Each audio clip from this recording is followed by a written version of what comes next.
Okay. Now say it. Hey, well, okay. I just want to say that sometimes I really kick myself for not working out or not getting out there and really exercising and all that. And I have a really good friend who's a nutritionist and a doctor, and she said, just walk, go out the door and move. And that's like, I can do that. So I just want to say that I'm not, I'm feeling good about taking her advice because I sit at my desk like, oh my God, I don't have time to go to the gym or this and that, but just get out the door. And I think I'm saying this to encourage all of you who are not feeling good about yourself, just get out the door. You don't need a huge workout routine, although Tammy has one. But that's your thing, right? And I don't want to It move. I is. just want to lie in bed and Well, watch Netflix. So yeah, but thank you for that analogy, and we'll get to the questions in a moment. But that's what all of this is. It's just starting. Like you just have to, because you can lay in bed and watch Netflix, and nothing's going to change. Or you get out the door and walk, or you come to treatment, or I mean, whatever it is. But like the definition of insanity is doing the same thing over and over again and expecting different results. And that's what addiction does to us. Is we get caught in the little loop of like, well, if I just do something a little bit different, like my thinking, and it doesn't change, but the action, like you're taking an action step. That's what it is. It's taking well, action. and to all the spouses in the room, this is when you say, how do I know that, especially if it's a male spouse, my husband, but really, how do I know that my partner is really working on themselves and getting well? Because that's what they're demonstrating, what Tammy's talking about right here. But why don't we get started? I know sometimes we get a lot of questions. We don't get to answer them all. I feel guilty. No, So is that okay? we will never get through. Like it'll be a shock if we ever get through. So, okay. So here's the first question. I put it in the answer. Hi, Dr. Rob. How important is empathy? Oh my God, this is so funny. How important is empathy from an essay in order to heart reconcile the relationship? My essay husband in recovery for a year now still cannot move into an empathetic role when I'm in pain. He acknowledges his bad behavior roles when I am in pain. He acknowledges his bad behavior and owns all his responsibility and feels guilty over our current situation. However, when I am hurting, he appears to be stuck and unmoved. I feel like a circus freak being stared at by my husband, who stares at the floor or out into space, but never sheds a tear or gets choked up or expresses any heartfelt sentiment that helps me feel like we're in this together. So thank you for sharing that. And you're not a circus freak. So I'm sorry. Like that's a real image when you're sharing. I feel like this, that's a real image. And I'm really sorry that's, how his behavior, you're feeling as a result of his behavior. So. Well, I think, sorry, Tim, I want to get a pen. I think there's a lot of questions within this question, lots of things to talk about. But the first thing that struck me is that this person who wrote in, who has a lot of emotional needs that are not being met by her recovering husband. Husband, uh-huh. And and I think, just like you said, you're not a circus freak. You're just a needful person, which is what we all are. And you have some pretty large needs right now because of what's happening over the last year, but he can't meet them. And so you can look to him and say, I don't understand why he can't do this. Where his empathy? I mean, we are broken people, us addicts. So just getting us to stop our behavior is a pretty far down the road. Believe me, empathy is what we call a late stage acquisition. It's going to take me. Now, I think in treatment, you do learn that in a different way because it's thrown in your face. But I think empathy is a late stage learning process. And Tammy and I talk about this all the time when spouses write in and say, my husband or wife is sober, but they're still a narcissist. And, I often say it takes work and diligence to get sober, and not that long if you really work at it, but learning to be a better person is a lifetime of work and growth. So a few things. I hope that you get those needs met by people who are able to respond to you. That's why we encourage partners groups and therapy, and so that you can find the places where people will feel moved and engaged as they should. But we're broken, and part of where we're broken is when other people experience strong emotions, what we experience is a desire to act out, to drink, to use, to go have sex. We are not used to sitting in our own feelings, no less sitting with someone we care about. I'm sure in the past, when strong feelings and issues came up between the two of you, he was out the door at some point acting out. One has to, and excuse the way I'm saying it, but his reality, he has to stand there and he has to listen and he has to not fight back and he has to take it. And your husband has a history of issues, or he wouldn't be where he is now. I'll give you an example in some small way. Not that long ago, we had someone working with us at the treatment center, and I came in just, ready for a fight. And I jumped in on this person about what they were doing wrong and what they were doing right. And they just shut down. And what they couldn't tell me was they really liked what I had to say, but their personal way of responding to someone being direct was to look down, to disappear. Some people I work with really need that wake up. Some people need to be treated in a much more loving and nurturing way. We will get there eventually. So I would say that it's not that he doesn't feel it. I'm sure he can see what's happening in front of him. But my guess is he's stuck. He doesn't quite know what to do. The feelings have not been accessible for a long time. And so he's not really sure what to do with them. I mean, this isn't a guy who walks away. This isn't a guy who blames you or tells you that you shouldn't be so upset because this is a guy who's really standing there. So I guess what I want to say is, I'm not sitting in your chair, but what I see is something that I would want to validate, which is I'm so glad today, even though we're not where where we want to be, that you can stop, you can listen, you can understand what I'm going through. You acknowledge the pain we've been through. I mean, that is a long way from a year and a half ago. So your needs may not be fully met now. He may not be able to meet them, but I would try to do what you can, since you're out of the crisis stage, to value what is available and to talk about what you need more of. That's my response. Yeah, and I think it's really important. We've talked about this before too, to have a set time to talk about when it's not in the situation. So for you to be able to go, I feel like a circus freak when this happens. And, instead of looking at the floor, could you just look me in the eyes? And even if you're just nodding your head, that's going to, like that may be enough to, to feel like, and for him, he, working on that guilt and that shame, because that's what I hear is, oh, I'm going to my shame place, and oh, I feel so horrible about this. And then it's harder because he's going to get stuck in his like, oh, I feel so bad, rather than being able to be fully present. So, and it may be that when you're having one of those strong reactions, he needs to listen, and then you guys need to take a 20-minute break, and then you need to come back. And I mean, there's so many tips and tricks to how to move forward, for each of you, because this is new space for both of you to navigate. Your needs, absolutely are there. His being able to stand in the uncomfortable is completely different. I agree with Dr. Rob. It's like, that was like, yeah, I'm out of here. I'm going to go numb out, escape, be gone, so for him to be able to stand there, but also not as fruitful for him to be stuck in I'm in a guilt or shame spiral, and so I'm just going to stand here. Just So kind of leaving. Yeah, that's true. Which is what numbing out and escape does, in addiction. So I think there's hope for you to move forward. No, I was just to say, I think there's hope. If you're not working with a professional, this might be a really good opportunity for the two of you to take this to a couples therapist and help navigate this next step. So what were you going to add?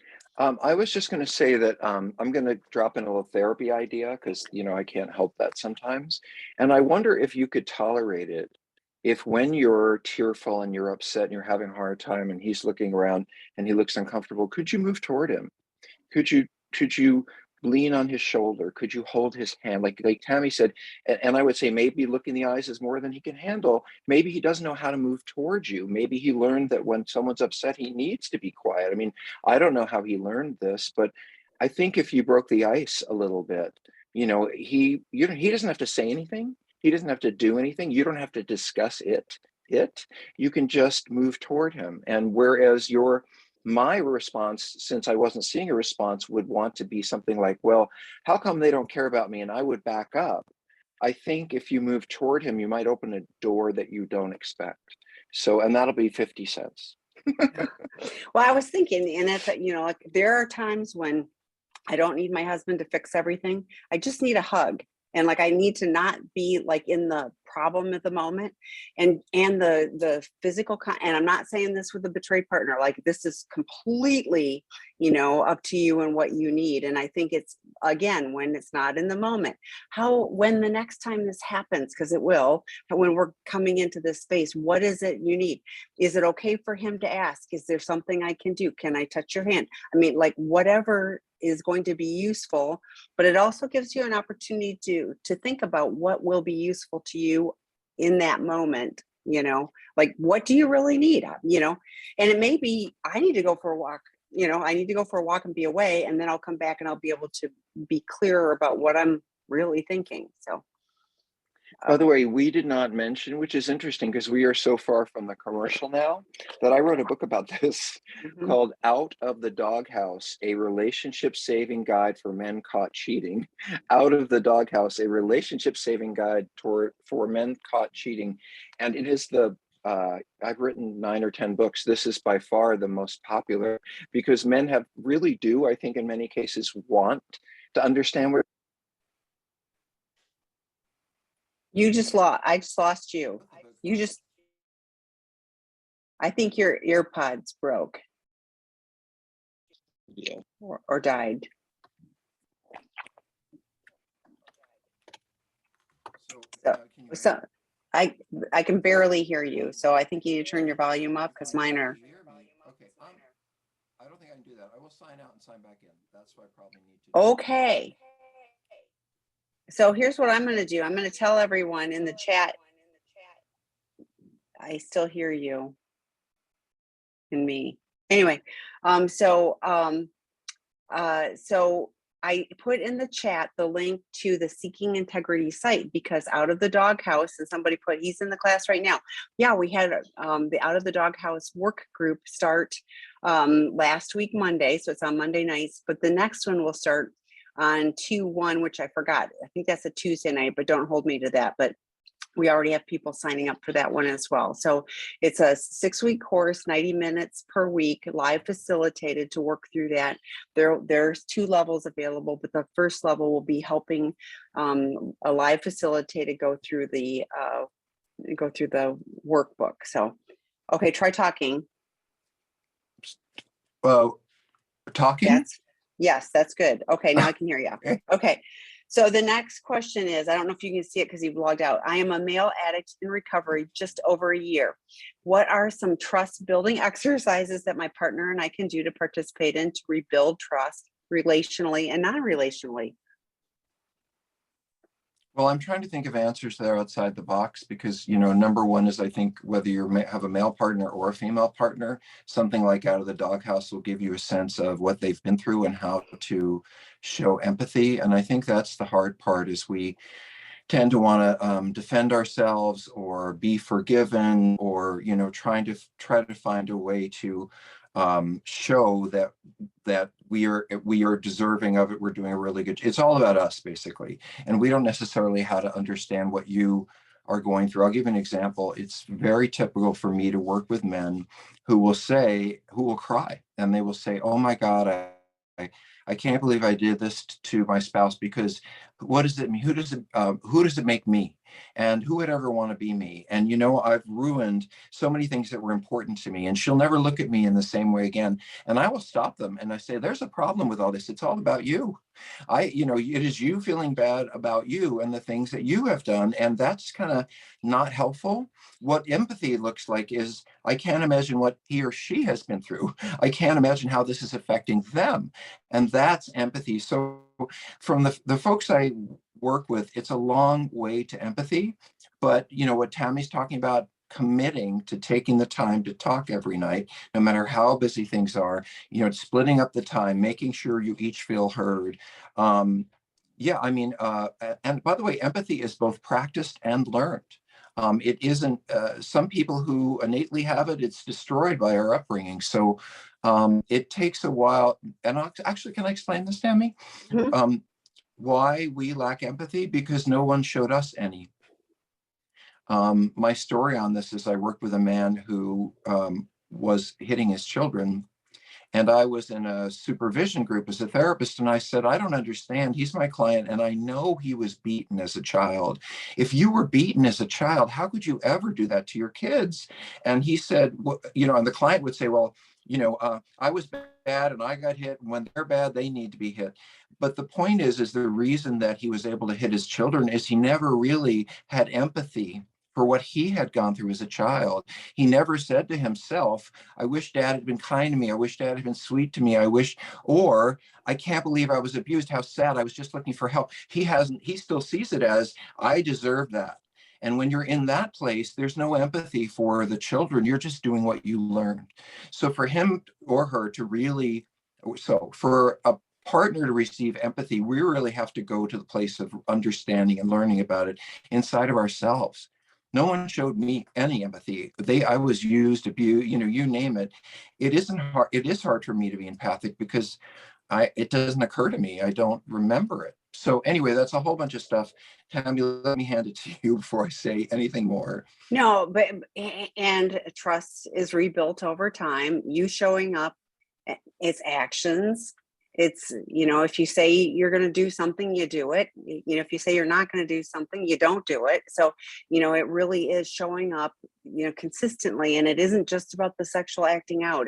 It's about everything. If you say you're going to, we use this a lot. If you say you're going to take out the trash, you take out the trash. If you say you're going to be home at 5 o'clock, you're home at 5 o'clock. I mean, it's showing that consistency. That's how you build trust is, do what you say and say what you do. I mean, it's telling the truth.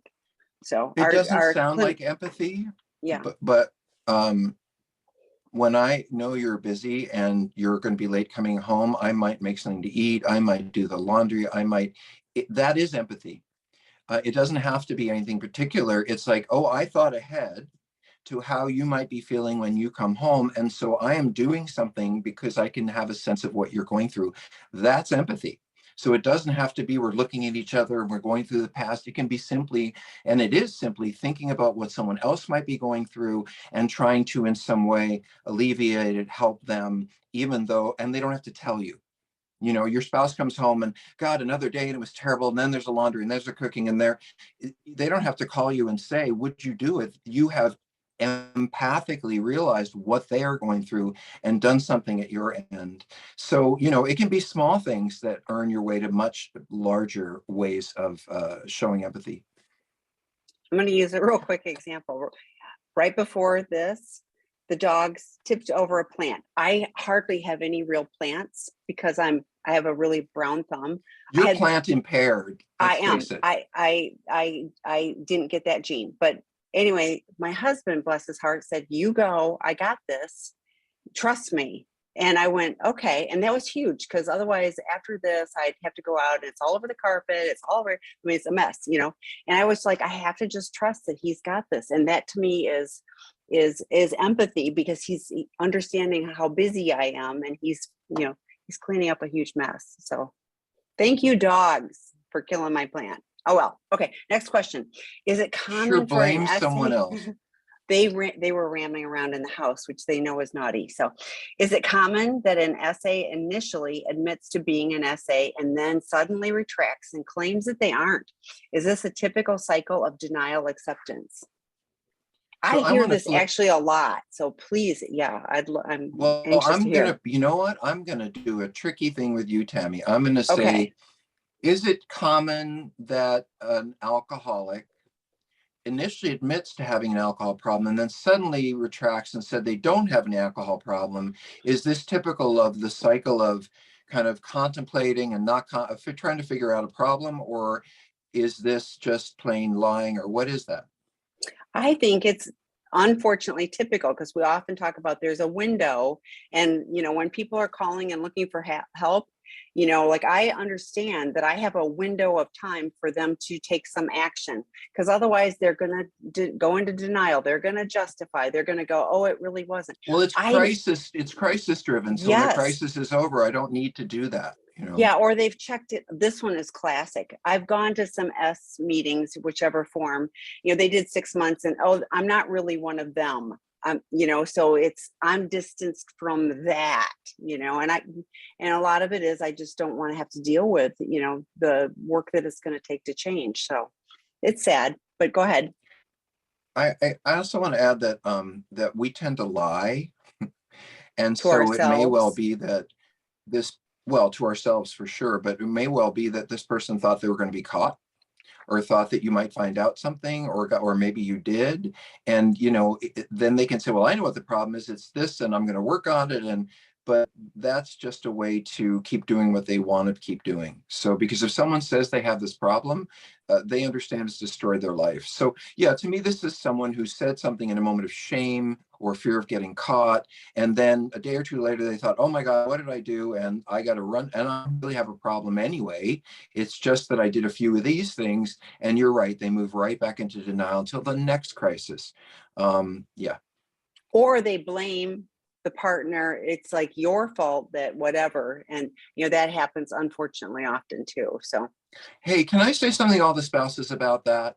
I've had a please. number of people I do consultations, and I've had a number of couples where the person who'd been cheated on was saying things like, um, I'm sorry, the person who'd done the cheating was saying things like, I don't understand how you can go through my phone logs, or how come you're looking at my Facebook, or, these things are private, or you're going through my desk. And what they don't realize, and I say this to all you spouses, is that when you break trust, all bets are off.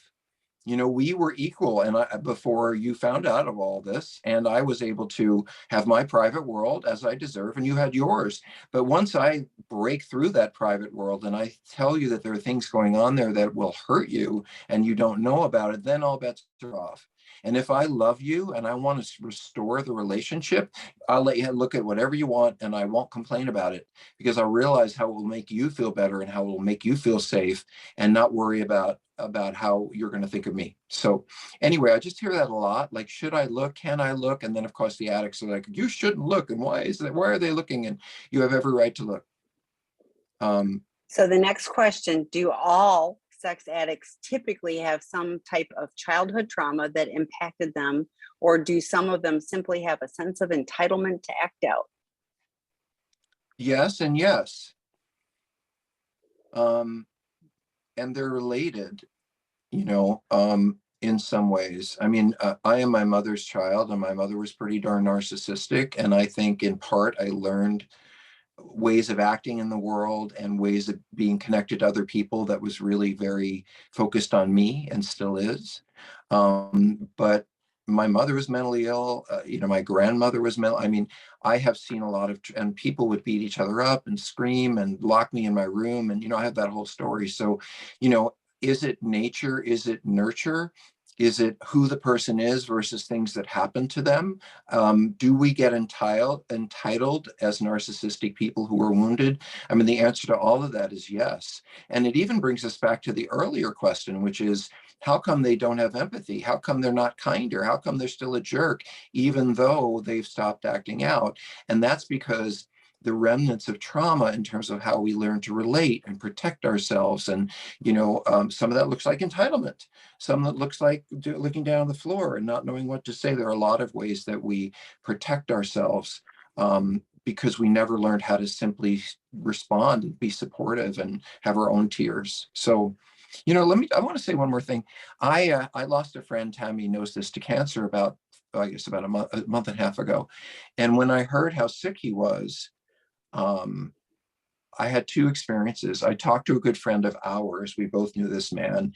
And as I was talking to her, I thought, why am I sad? Why aren't I more sad? Why aren't I crying? Why aren't I upset about this? And then the minute we hung up the phone, I was on the floor crying. And what I want to tell you about that experience is that even though I was incredibly sad, and I was so sad that the dog came over and licked my face and sat in my lap. And I don't have that kind of dog. But when it was all over and I was, talking, having something to eat later, I thought, I am so glad to be alive.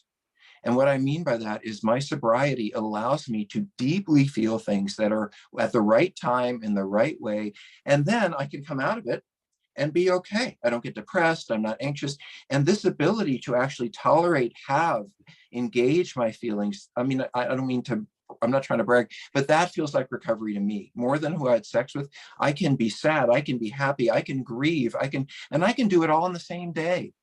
And what I did with all those feelings in the past was act out. So anyway, I'm not sure if I answered the question, but yes, yes, and yes. And when people call, I talk about trauma, abandonment, neglect, grief, loss. Neglect. There's some sort of wound that and like Dr. Rob said, there's something missing that the kiddos didn't get, and so then figure out how to dissociate. And I've said this before too. It's like sometimes the addiction kind of saves your life. Like the world was not a safe place. So you find this place to go, that dissociates. And then of course, addiction is a great mechanism for dissociating. But now it's turned on you and it's no longer, Right.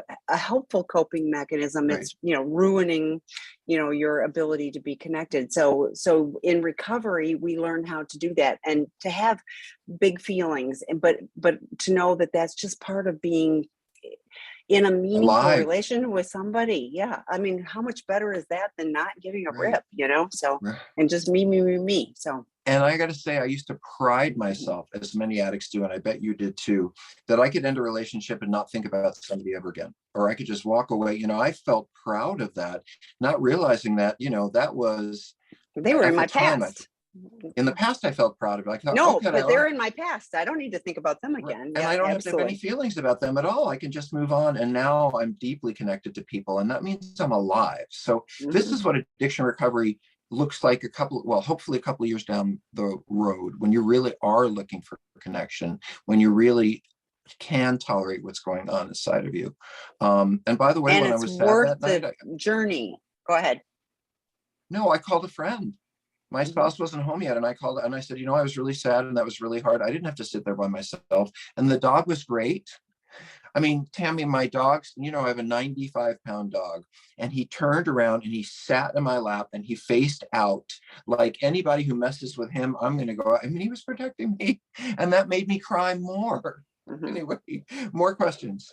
Okay, with sex addiction, are there withdrawal symptoms, and how long do they typically last? Going through that now, about 10 days from one of my main acting out behaviors in therapy in 12-step 2. Well, I think that every behavior or substance that hyperstimulates your brain in some way, that over and over again, you use it to numb pain, to disappear, to feel intense or feel anything, that when you are dosing your brain with that experience over and over again, and it could be gambling, it could be eating, it could be spending, once you stop rewarding yourself and improving how you're feeling doing that, you're not going to feel so good. And this is true for any substance. What withdrawal doesn't have to be with heroin, like I'm sweating and having seizures and all of that. Withdrawal can also be psychological, which is I'm so used to when I have a bad day turning to this, that's just what I do. It may not be the drug that leaves me doing it, it's psychological. So anyway, I can tell you what withdrawal symptoms are from sex addiction and porn addiction as I typically hear them. Is there research? I doubt it. But I'm going to tell you what I hear about is a sense of longing, a sense of loneliness, a sense of not connectedness. And if you think about that, addiction is all about feeling connected even when you're not. When I go see a sex worker, when I go to a strip club, it makes me feel connected, or I'm drinking around. I feel like I'm the life of the party, but actually I'm very alone. And when you stop acting out, I think you really begin to feel that aloneness. And by the way, that is a great thing, because feeling that aloneness, if you're working on yourself, drives you to what heals us, which is connecting with other people. We don't know that when we're so busy acting out, how much we do long for all kinds of connections. So, my experience is people get depressed, they feel withdrawn, they feel lonely, that kind of thing. Tammy, do you hear about this? You used to do so much training. Well, I do hear about this, and interestingly, Dr. Rob, one of the top searches on our website is porn withdrawal. So people are experiencing those physical, like you're talking about, they're experiencing physical reactions to the withdrawal. So it's real. how long it takes. I'm going to give you this. The more active you are in recovery, the less you'll feel them, because you're going to be connected with, we've got drop-in groups for guys. And I don't know if it's a guy or a gal, but so we've got drop-in groups. We've got the webinar. I'm glad you're here. But the more connections you start making, that will take the edge off of it, quicker. But at some point, yeah, it's, it's like, what can you do in this moment? And sometimes it's just going to feel uncomfortable, and it's going to be okay. You can get through that discomfort. So Tammy, you're going to hate this because it would not be your style at all. But one of my sponsors, who was really troubled, said, I got through sobriety by watching movies, and I would watch 8 to 10 movies, a week or whatever it is. And just because if she went outside or she interacted with others during her free time, she was going to act out, and she couldn't tolerate what she was feeling yet. And I'm not suggesting this, but she said to me, I don't care how I got there, and then I was able to grow and move on. And, related to this is, I think Tammy is, what I ask you to do is take out the word withdrawal and put in the word depressed, and think about if you had a friend who was feeling depressed, not like they need to go to a hospital or something, but they really were just feeling down for a while. What would you tell them to do? You'd probably tell them to get out there and exercise a little bit. You'd probably tell them to be more social. You'd probably tell them, here's a funny thing I saw on TV, or let's spend more time together, or because it doesn't matter what the issue is, whether it's anxiety or depression or withdrawal, we all basically need the same things. We need comfort. We need to move our bodies. We need other things to distract us. And we need self-care. This might be a time to, well, I won't say get a massage to our people, but, anyway, going I'll for a just move walk on is from that. good. Like you started Well, going for a walk is a right. great idea, Yes, except for unless I you're did. I'm in better triggering spirits. everybody. So yes. Okay. Next question. I really struggle with being close and intimacy due to abandonment and witnessing domestic violence as a child. Is there a quick fix to being more open and vulnerable? And I kind of chuckled at this because I was like, oh my gosh, you're such a great addict, because you're going like, is there a quick fix? We all as addicts want the quick fix. So there isn't a quick fix to any of this. This is a journey. So, buckle in, it's tolerate, it's making one connection, and just going, oh gosh, I'm going to be a little uncomfortable, and it's going to be okay. So what do you have to say, Dr. Rob? Well, I want to say to this person that you are being close and intimate right here to us.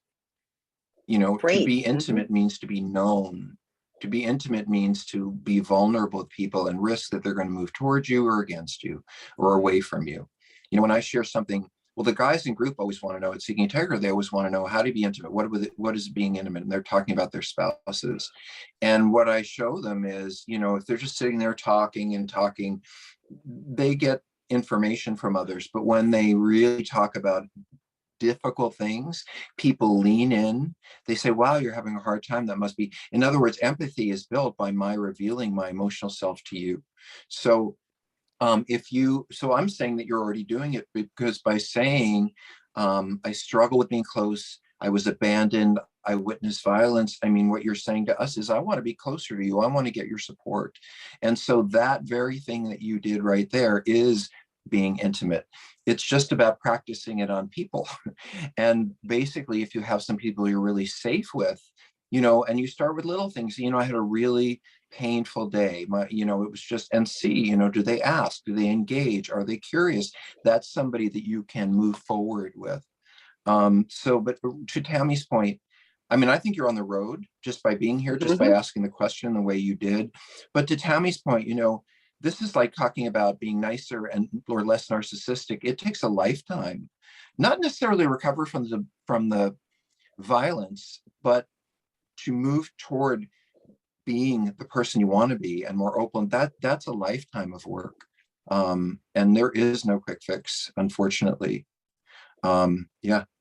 Well, and speaking of that, there are tools that can help pretty quickly, not take away what you witness, but can help with some of the, if you're having like a physical body reaction to thinking of those. So, Reactivity. yeah, thank you. Yeah, like EMDR is one, but people do somatic experience and brains spotting. I mean, there's all kinds of trauma work that may help you to not have like a body reaction thinking about, or being triggered by something, and that may help you then also move into being closer to people, because you aren't getting caught up in that like gut churning physical reaction to something. So some of those may be useful for you, but the great thing about recovery is it is a journey. Like I learn every year, I learn more, and things shift, and I'm grateful for that. Like that's to me a gift, in recovery. Yeah, I apologize for not saying that, that while not a quick fix, you do need a road. And, Tammy's right that there are therapies and they really exist and they're a real thing and they're not just made up, that in a short period of time will reduce the reactivity to things that have happened in the past. You have to be fairly specific about what you want to work on or what those memories are, but you can, in a very short period of time, reduce the reactivity. And it could be, that something inside of you goes, oh my God, and then you're not able to be open and vulnerable. And that can be alleviated to some degree. But this is still a learning process. If I have learned to protect myself my whole life and not let people in, it's going to take time to move, because you're just taking care of yourself. It's not like you don't want to be connected. I mean, that's what you said, but it's a learning, it's a journey. Like Tammy said, it does. And would you want to force yourself to be more open and vulnerable when you've already been abused? You don't need to be forced into anything. You need to find a gentle road and be guided. So. And you won't do it perfectly, and you might make a mistake, and you might trust somebody who isn't as trustworthy as they should be. And I would encourage you not to stop the process, but just to go, oh, I have more to learn, and and I'm going to get more support and help you pick the safe people for me. But don't expect yourself, please, to do it perfectly, because you haven't been taught, and even if you are really intuitive at things, you still get burned every now and then, but it's still part of the Well, life experience. people are going to hurt us. They're going to let us down. It doesn't mean that our whole childhood is being revisited, although it may feel that way. That's, I hate to say it this way, but having lived long enough, life is very difficult. It's one of the reasons why home and family is so important, because we go out to that brutal place and we come back in and we need to recharge on every level with love, with support, and then we need to eat some dinner. So that's what I say to a lot of folks I work with, is you don't understand the value of home. It's where we get all of the recharge on every level, so we can go back out in the world and do what we need to do. And if you live with emptiness and disconnection, you're going to be empty and disconnected. So I can't, go ahead, Tim.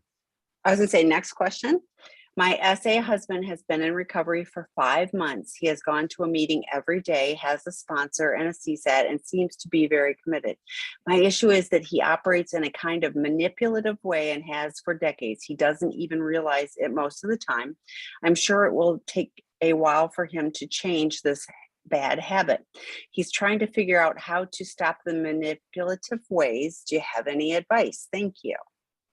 I do, but it's very simple. It's not anything very complicated or therapy like. I would make a list of I would make a list during the week of times and situations where you think he has been manipulative. So the situation is, I'm going to be very simple. He said he was going to take out the garbage. What happened that was manipulative? He told me that he had taken it out, but when I turned my back, that's when he took it out. In other words, he forgot in the morning, but he didn't want to get into trouble with me at the end of the day. So he kind of snuck it out, So he was being manipulative by taking out the garbage. And the way he was being manipulative was lying about how and when he did it. Anyway, I would make a two-sided little menu, which is what is the issue and what is the manipulation. And then if he really wants to work on this, you could hand that to him and say, can you add to this for yourself? What things did he see, that ways that he is seductive and manipulative? One of the things I used to do with the guys in Seeking Integrity, and I should do more of it, is I would make them make a list of in what ways are they seductive and in what ways are they manipulative. And that can be all kinds of things in lots of ways. But to see what I do to bring people in without really opening myself up to them, or how can I be seductive, like being funny or charming, or how do I bring people in without being direct, and then how do I manipulate? I think that those are things that every addict should learn about. So anyway, if he's open, I would ask him if it'd be okay if you made a list of your experiences, and if he was willing to listen and go through it with you, he might get a better understanding of where you are coming from. However, if he's going to defend himself, if he's going to push back, if he's going to say, well, the way you see it is wrong, then I think he's a long way from figuring out how to be less manipulative.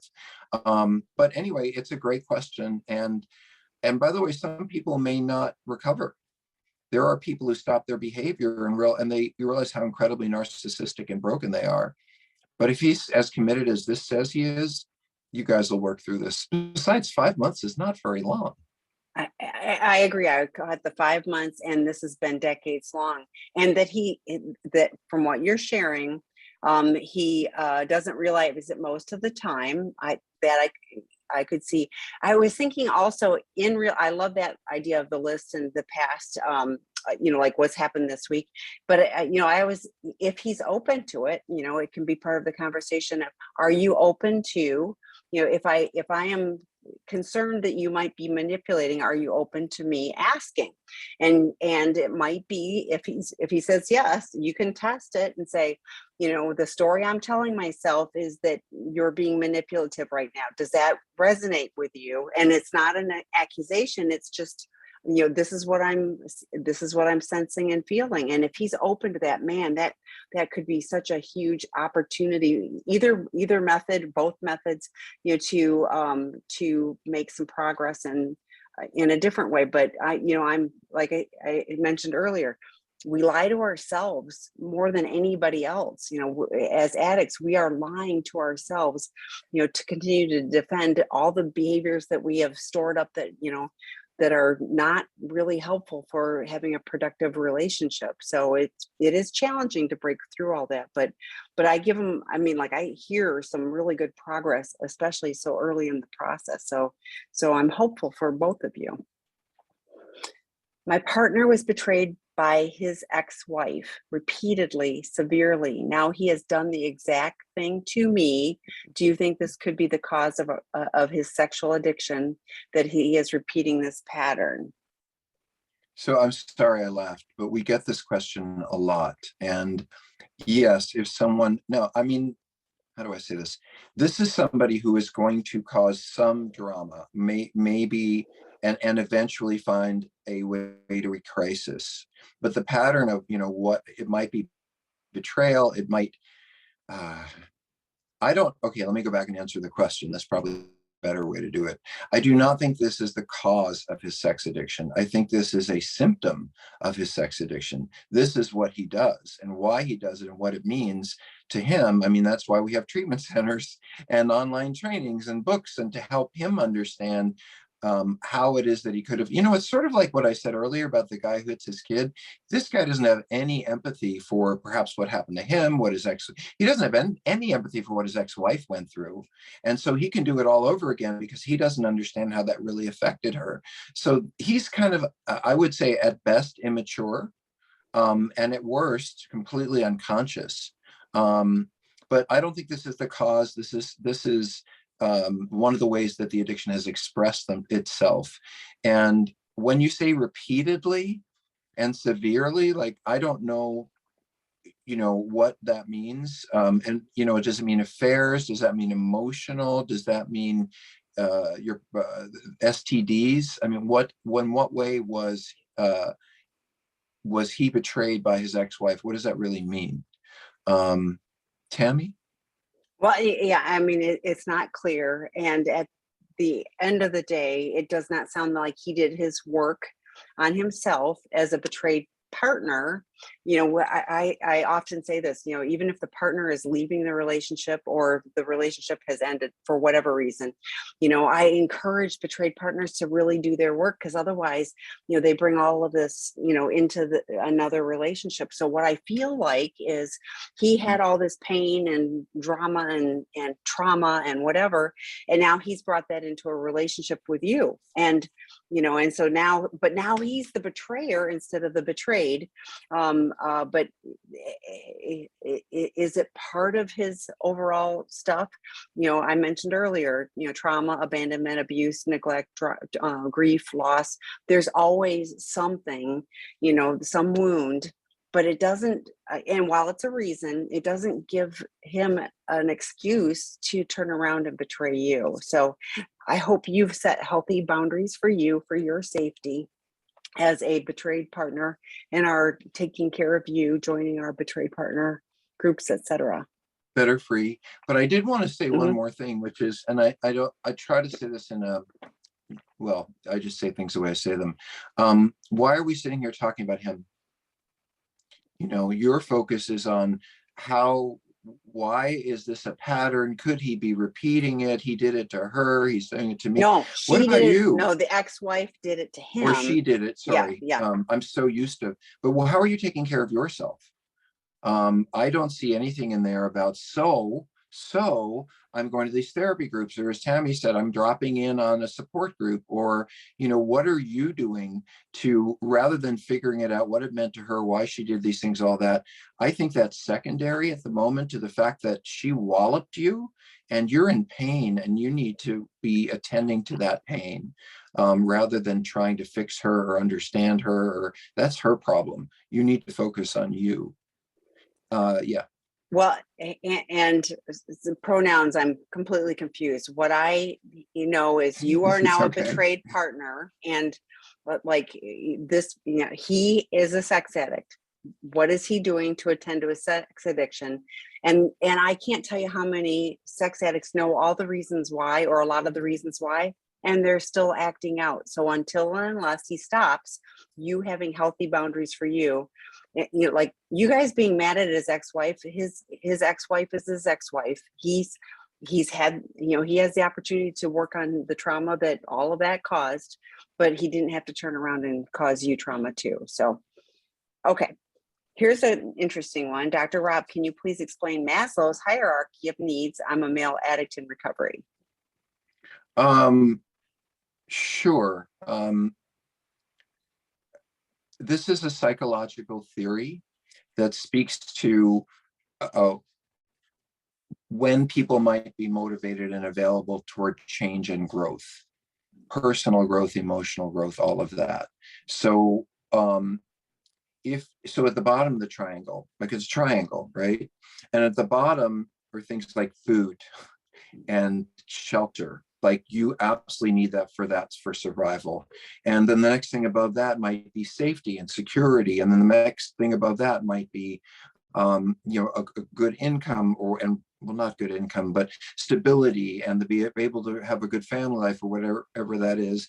And the point of the triangle is you can't really deal with higher level issues until you have all of that safety.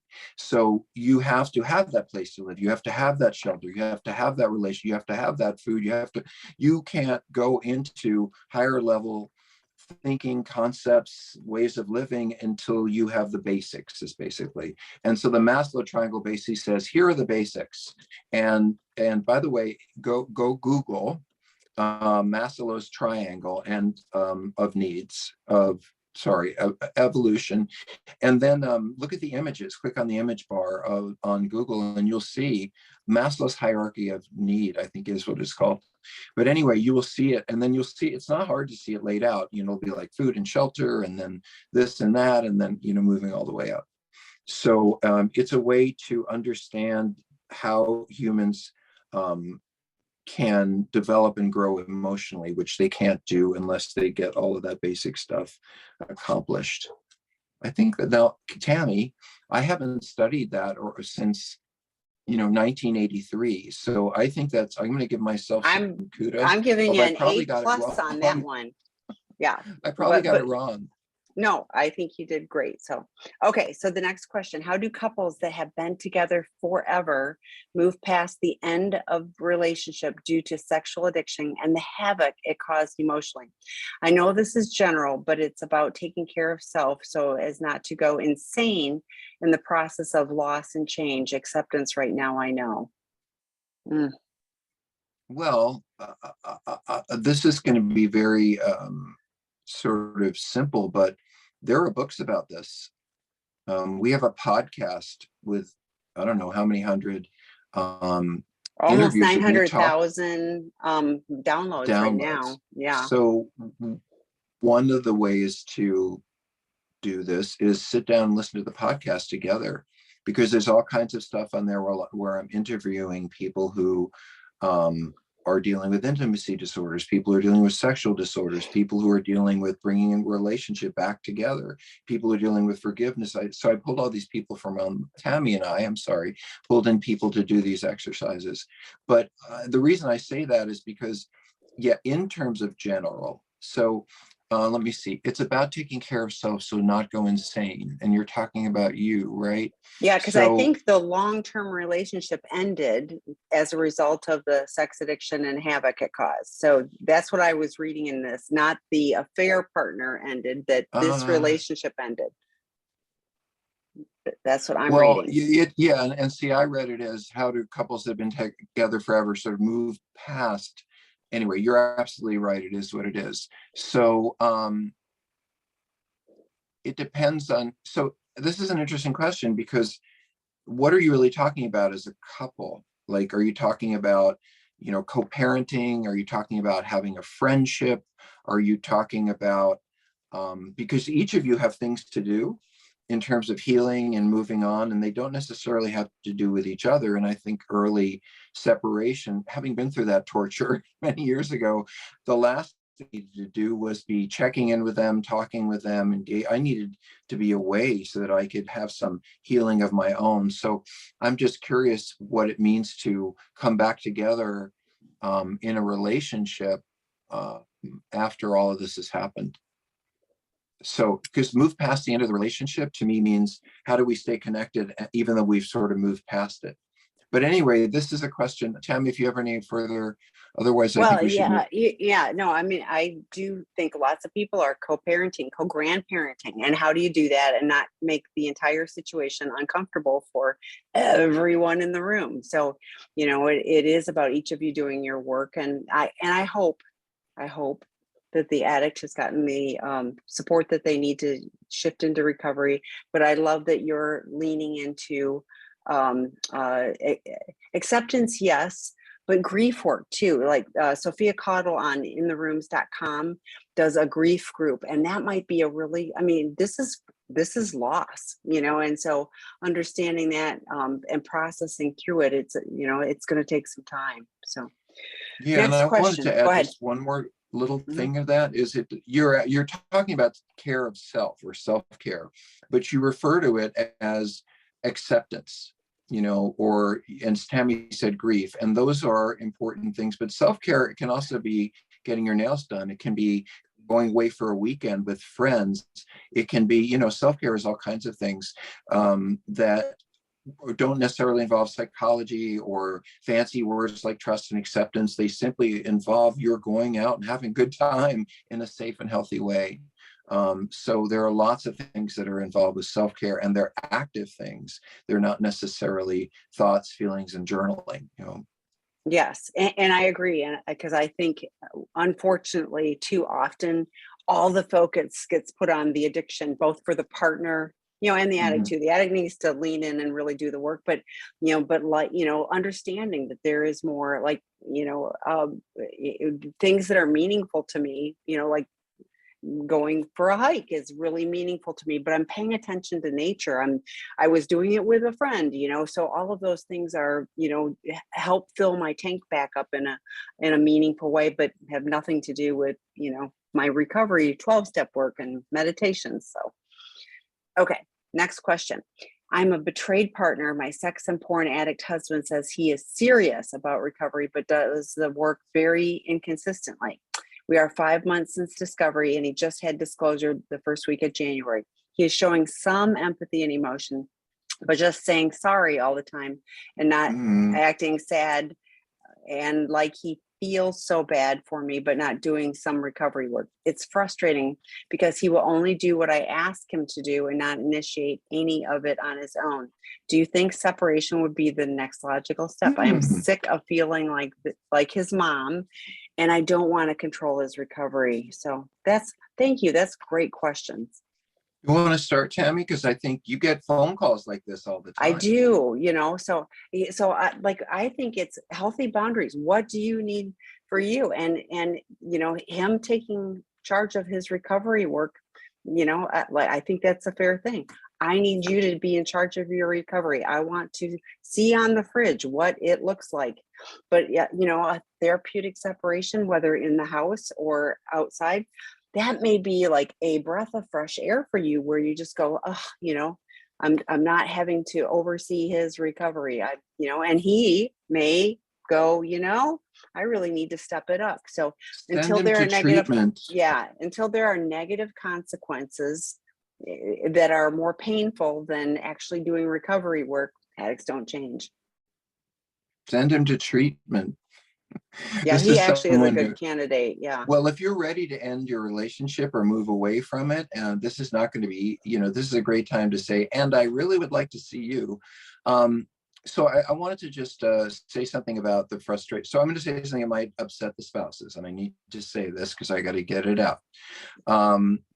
So it sometimes you guys are so angry at us that we may be moving forward inch by inch because we have a lot of life lessons to go through. And as I said, empathy is a later stage piece of our work. That you guys might be so angry that we're not moving fast enough for you, and we're not doing enough for you. But for us, we've moved pretty far from having sex with 12 strangers a week to hanging out with a bunch of people in recovery. So I just want to say, if he is even doing the things that you ask, at least that's progress, However, if you've had discovery and you've had disclosure and you've been through all of that, then he is someone who absolutely knows what the process is, what he needs to do, what he doesn't need to do. And I know that I would certainly say to any client I work with, stop saying I'm sorry. Stop acting like you feel so sad. And, you just did this. And Tammy, I'm sure Tammy explained the refrigerator part. Oh, sure. But what we talk about is, I would ask a spouse to take a Saturday through Sunday piece of paper and stick it on the fridge. And what am I doing for my recovery each day? And not you doing it, but saying, you can say, I would feel safer seeing, because I don't like asking. So, but I think you should probably, you make me safer if you're doing something 5 days a week or whatever. And by the way, then you get to see whether he has empathy or not.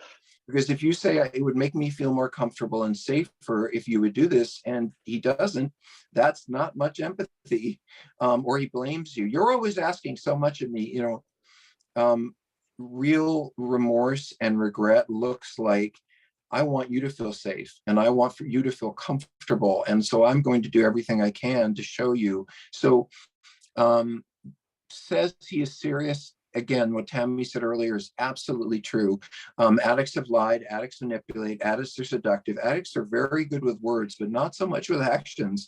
And please forgive me, by the way, as one of them, because I don't want to forgive you by anything you say. I might forgive you if you begin to show me what I mean to you and what this relationship means to you. But I agree with feeling unsafe. I wanted to go to the thing about separation. I have the strangest question for you, and you don't get to answer it, but I'm going to say it to you. Are you sleeping together right now? Are you sleeping in the same bed? While you're asking these questions about separation, are you still lying in the same bed? Are you still in the same room? Or, in other words, separation, as Tammy said, can take place in a variety of levels. I would want to make sure that I had taken separation steps without necessarily, doing the actual physical, you move here and I move there. But if this is someone who's being abusive or hitting you or hurting children or throwing plates at the wall and scaring people, they need to get out of there. There was one more thing. If you should get to separation and that's where you really feel you need to be, go see a lawyer. It doesn't matter whether you're going to divorce. It doesn't matter whether you're going to ever make it formal, but I really suggest that everyone understand what their rights are, because I've seen people do things like lock the locks and not let someone in to see their children. Well, you don't let someone see their children, the court is not going to like that. So make sure that you're consulting with a professional if you're going to separate, because I want you protected, I want your family protected, and I think the person you're separating from has a right to be protected. So if you're going to do it right. Take steps leading up to it and have a plan how you're going to take care of yourself during or after. Yeah, all great. And I often recommend that people go consult an attorney, just so you know, information like whatever you make up in your head is probably not accurate based on the state you're in. So understanding that. But I want to key back in. He is showing some empathy and it's early. So I go back to it's only 5 months. So, but also he should, have more tools. But saying sorry, I tell addicts, don't even use sorry because it's so lame. It's what are your actions doing that, and he says, acting sad. And I was like, how manipulative, like if, oh, sorry, and I'm feeling sad. And then you're supposed to like probably step in and go, oh, I'm sorry that I'm making you feel bad. So like, I put in the chat early in the webinar, the next Out of the Doghouse, which is about rebuilding trust, steps that addicts can do because they don't know how to do this naturally. The next work group will start February 1st on, let me get it right, on the seekingintegrity.com site. You can find those. Sex Addiction 101, Porn Addiction 101, Out of the Doghouse, and Troy Love will have a new group. I'm so happy with this. It's about abandonment wounds. It's about attachment wounds. So it's not just abandonment. That's the one always gets tripped up for me. But it's all of the betrayal wounds. So that work group will be starting February 7th, I think.